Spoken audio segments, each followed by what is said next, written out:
friends, Beth and Rebecca here. Hi. Today we are going to make a beeswax food wrapper. Why are we doing this, you might say? Well, many foods, as you know, are wrapped in single-use plastics, which are an environmental disaster. So, in celebration of Earth Day, we're going to make an environmentally friendly alternative.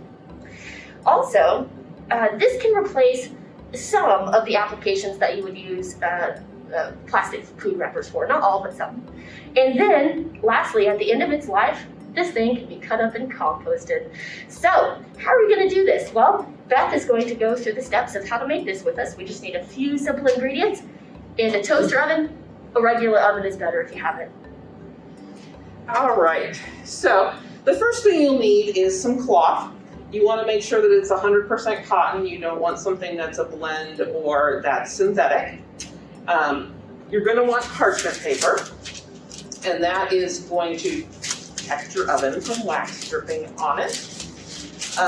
We're making a very small one because of the size of our toaster oven, but if you were making a larger wrap in your oven, you probably want to put it on a cookie sheet just for the ease of getting it in and out of the oven. And then for the beeswax, you want to make sure that it is cosmetic grade. That's what's going to ensure that it's food safe.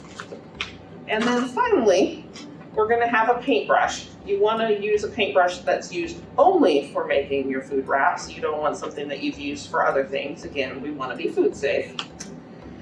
And what you'll do is you'll put your fabric on the parchment, and then you're going to sprinkle beeswax pellets around it. You want to get them kind of spread out so that when it melts, you're covering all the fabric, even the edges.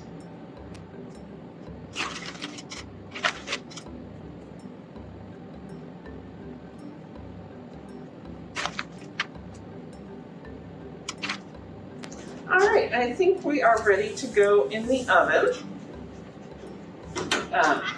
You're going to want, if you're using a regular oven, your oven preheated to 200. And it's going to take, it varies, but somewhere between 4 to 8 minutes for the beeswax to melt. So we'll put it in there and we'll let it melt.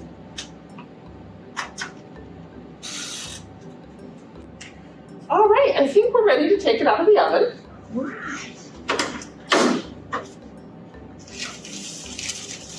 So when you take it out of the oven, the thing you want to make sure is that it's evenly spread and it's all the way to the edges. So I think that this corner did not get completely covered, so we're just going to spread it there. And you want to kind of make sure that it's just evenly spread across there.